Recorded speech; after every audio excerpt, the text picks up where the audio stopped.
oyentes de Radio Sefarad. Hoy estamos con Jacobo Kaufman, pero para recordar a un amigo que también hemos conocido en Radio Sefarad de forma por teléfono.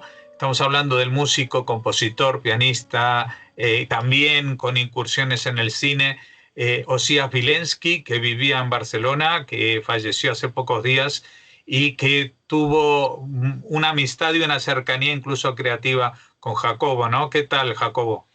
Bueno, muy triste y en realidad es difícil describir todas las vivencias que hemos tenido juntos y todo lo que estoy lamentando en este momento.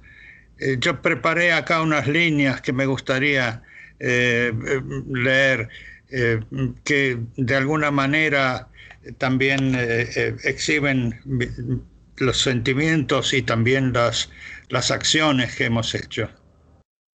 El micrófono es tuyo. El 8 de enero, hace apenas 12 días, falleció en Barcelona con 8... Espera, tengo que empezar otra vez. Sí. El 8 de enero, hace apenas 12 días, falleció en Barcelona con 87 fructíferos años de edad, el distinguido pianista, compositor y cineasta, y más que nada mi amigo Ozias Wilenski. Ozias nació el 2 de diciembre de 1933 y ya desde su más tierna infancia llamó la atención su talento musical y virtuosismo pianístico.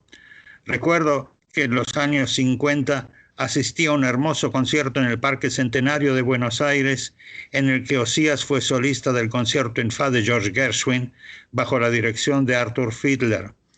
Pero él se dedicaría muy pronto a la cinematografía, siendo la película El Perseguidor, del año 1965, basada en una historia de Julio Cortázar, la más notable, dirigida por él, con la actuación de Inda Ledesma, María Rosa Gallo, Sergio Renán y Selmar Guiñol, a cada uno de los cuales también recuerdo con gran respeto.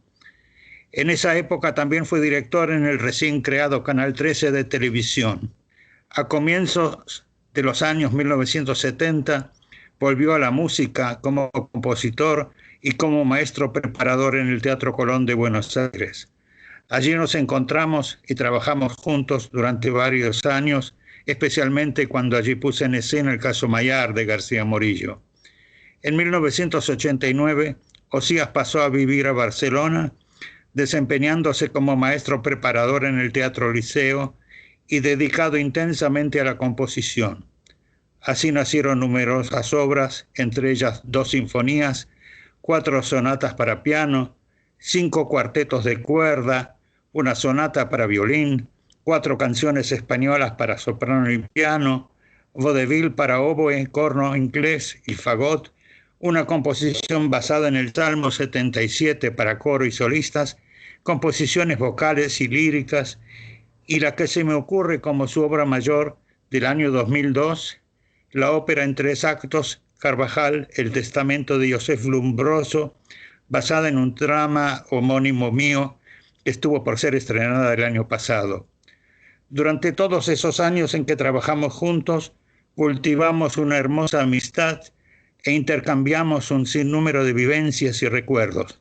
Nos veíamos a menudo cuando lo visitaba en Barcelona, salvo en el fatídico año 2020 a causa de la pandemia. Su muerte inesperada ha dejado un profundo hueco y a mí personalmente me ha causado una profunda pena. Descansa en paz, querido Ozias, serás recordado con mucho cariño. Muy bien, con estas palabras de despedida de su amigo Jacobo Kaufman, vamos a también dar paso a una entrevista que nosotros en Radio Sefarad tuvimos la suerte de hacer con Ozias Wilenski en el año 2009, hace 12 años, cuando todavía estaba en buena forma y muy creativo, trabajando especialmente en la composición.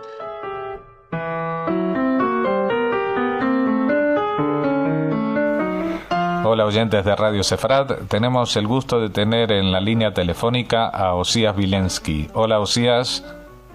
Hola, aquí estoy.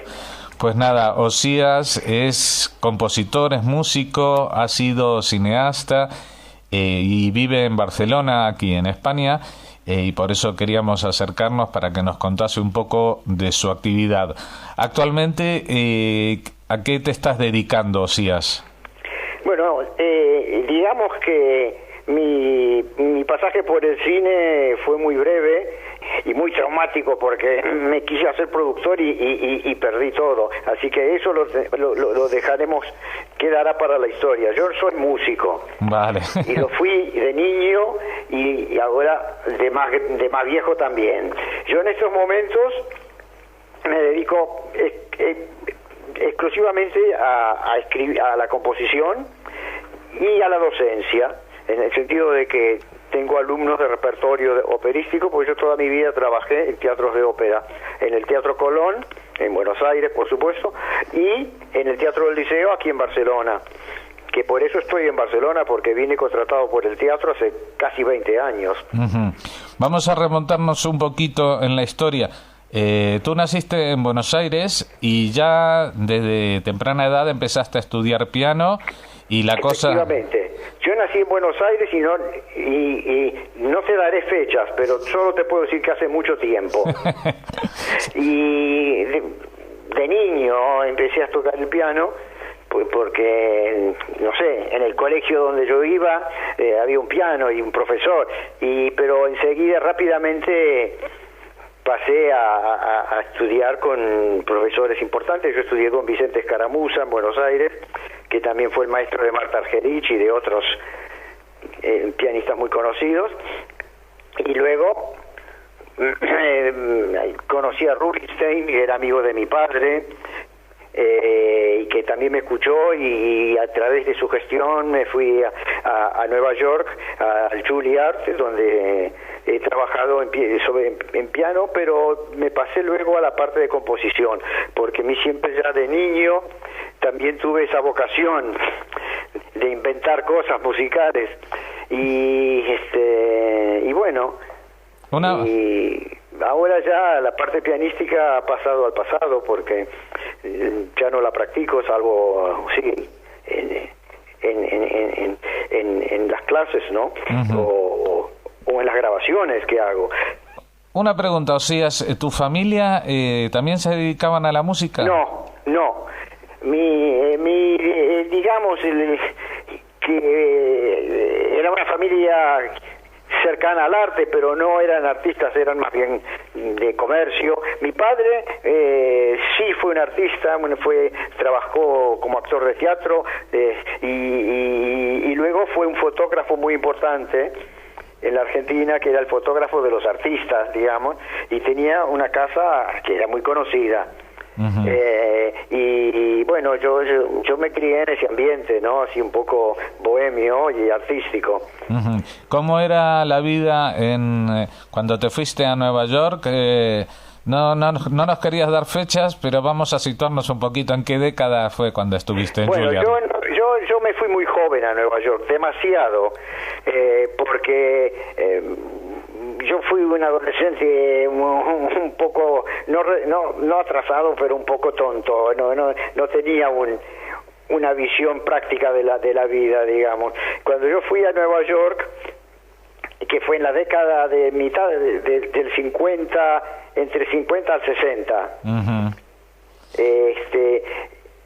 Mis recuerdos me indican que Nueva York era un lugar abierto y de oportunidad y de necesidad de nuevos valores, y yo sinceramente, quizás por mi juventud y un poco por eso que te decía antes, no lo aproveché a full. Uh-huh. Y por ejemplo el tema del jazz, estando allí, tampoco te influyó. ¿Qué? el tema del jazz. No, el jazz me empezó a gustar mucho después. Ajá. Yo en realidad era un músico muy serio de siempre, ¿no?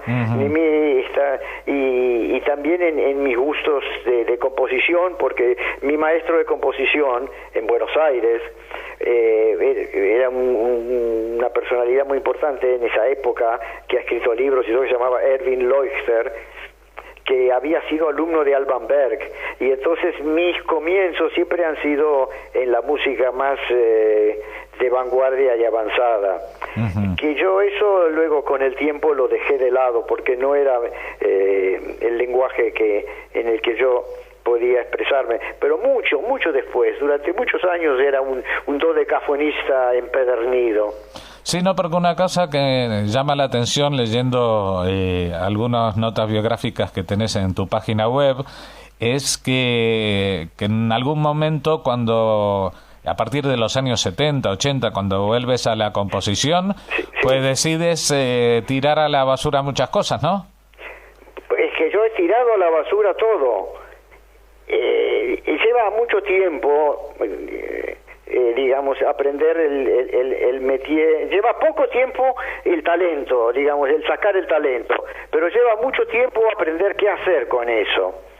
Y yo más o menos, porque hacia los años 80, digamos, entre los años 70 y 80, fue la época de una gran actividad de compositor, y escribí muchas obras, 40, 50 obras, y que después tuve que revisar muchas de las obras que actualmente están en esos CDs que te mandé y otras cosas. Son obras de esa época, pero que están completamente revisadas, porque les he encontrado, digamos, una falta de terminación formal, no profesional, pero bueno, digamos, artística, completa. Y creo que ahora, en estos últimos años, cuando me he dedicado de corazón a todo lo que estoy haciendo, es cuando he mejor entendido, digamos, cómo se da a luz una obra musical, digamos, ¿no? Todo lo que hay que tener en cuenta en cuanto a detalles, pero también en cuanto a forma general, ¿no? De desarrollo. Y esto más o menos, esta vuelta a la música arranca en el año 75 más o menos, Sí, ¿no? porque yo había dejado la música. Yo cometí muchos errores en mi vida, y uno de ellos es precisamente en cuanto empezaba a hacer algo bien lo abandonaba. Eso es para un análisis freudiano, digamos.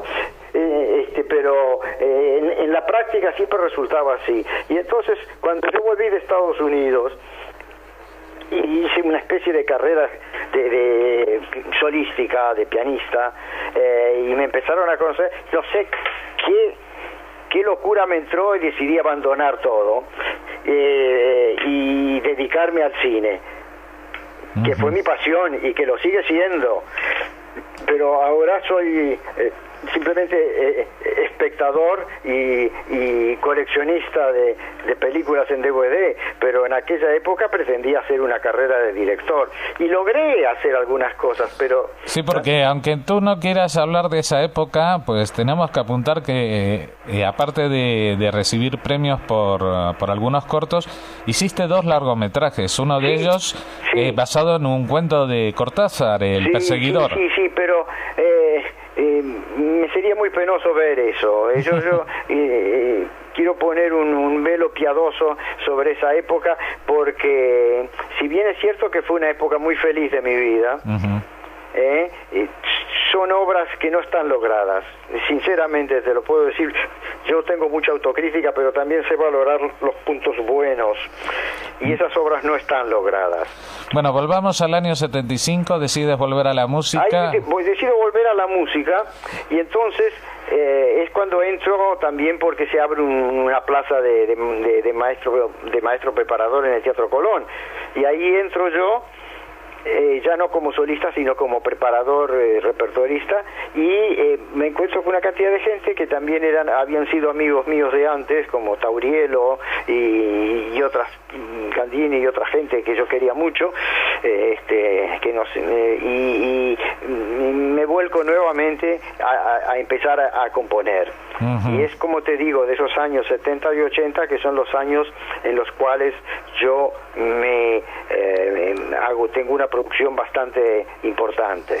¿Y cómo llega el encargo de... ¿Cuándo llega el encargo del Liceo de Barcelona para...? No, el Liceo de Barcelona es todo en la vida, es una gran casualidad. Más o menos hacia fines de los años 80, que la situación en la Argentina estaba muy mal, no sé si tú te acuerdas, y el Teatro Colón también andaba a los tumbos, yo ya estaba muy harto de todo aquello,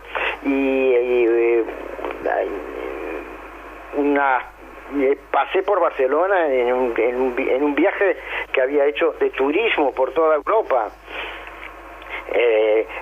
Y cuando pasé por Barcelona me encontré con un compañero mío del Teatro Colón, que había sido Enrique Ricci, y le pregunté como una broma, ¿no? Oye, ¿no necesitan un pianista aquí en el teatro? Porque yo ahí en el Colón no se aguanta más. Y me dijo, mira, casualmente necesitamos uno, ¿te interesa?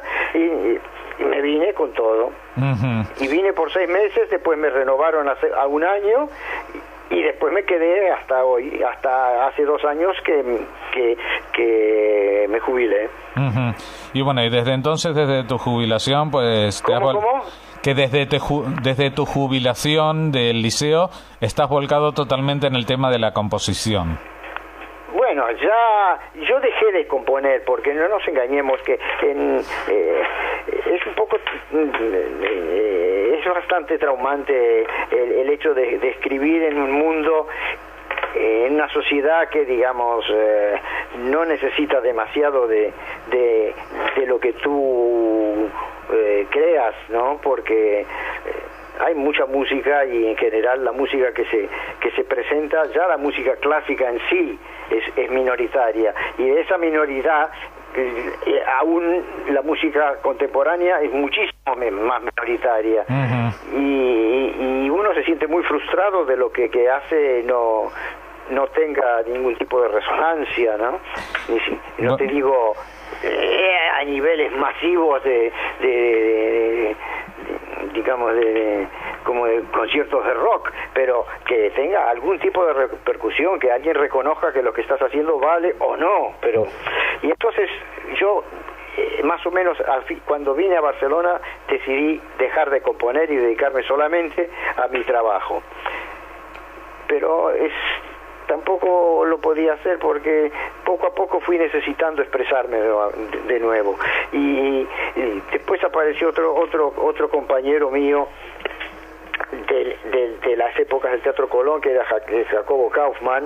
Sí, gran amigo también de la radio. Sí, y que yo estaba de pianista y él de jurado en un concurso de canto, creo que era de Jaume Aragal, una cosa que estábamos, y él vino, nos encontramos después de 40 años, qué sé yo cuánto, y él vino a decirme, mira, yo tengo escrita una obra de teatro sobre este personaje de Carvajal, que vivió en México en 1500 y que el bla bla bla bla bla, y digo, ¿tú no quieres musicalizarlo? Y yo le dije, mira que hace 20 años que no escribo una nota. Y dice, ¿por qué no intentas? Y yo estuve desde el año 1998, más o menos, hasta el 2000, como 3 años intentando y sin lograrlo. Empezaba la primera escena y la tiraba, así estuve, hasta que un día, no sé qué me pasó, encontré algo, encontré un sonido, un efecto, y lo empecé a escribir, y bueno, salió algo, y a partir de ahí empecé a desarrollarlo, y tardé años, pero finalmente creo que realicé una obra que le encuentro mucho valor, sobre todo mucho valor emocional, y creo además que está bien hecho técnicamente. Bueno, y que todos esperamos que algún día se lleve a escena. Mira, yo quisiera, aunque sea en estos momentos, que se pueda hacer una versión de concierto, porque la parte musical está muy trabajada, y creo que pero no, ya sabes que todas estas cosas son muy difíciles y no dependen exclusivamente de uno. Bueno, Osías, nos ha encantado acercarnos a ti para que nos cuentes sobre tu vida. Nosotros vamos a dejarte, pero vamos a dejar a los oyentes con un pedacito de tu música, con un nocturno, una composición para piano que escribiste hace unos cuantos años, ¿no? No, hace muy pocos años. Ah, es una obra reciente. 2007. Ah, bueno, pues con una obra reciente tuya. Y precisamente era la época en la que estaba terminando la ópera y tiene mucho que ver con la armonía y el clima de esa música. Por eso me parece muy bien que hayas elegido esa pieza. Pues nada, con esta pieza, con este nocturno, les dejamos. A todos los oyentes muchas gracias y a ti, Osías, especialmente. Bueno, a ti también muchísimas gracias por llamarme.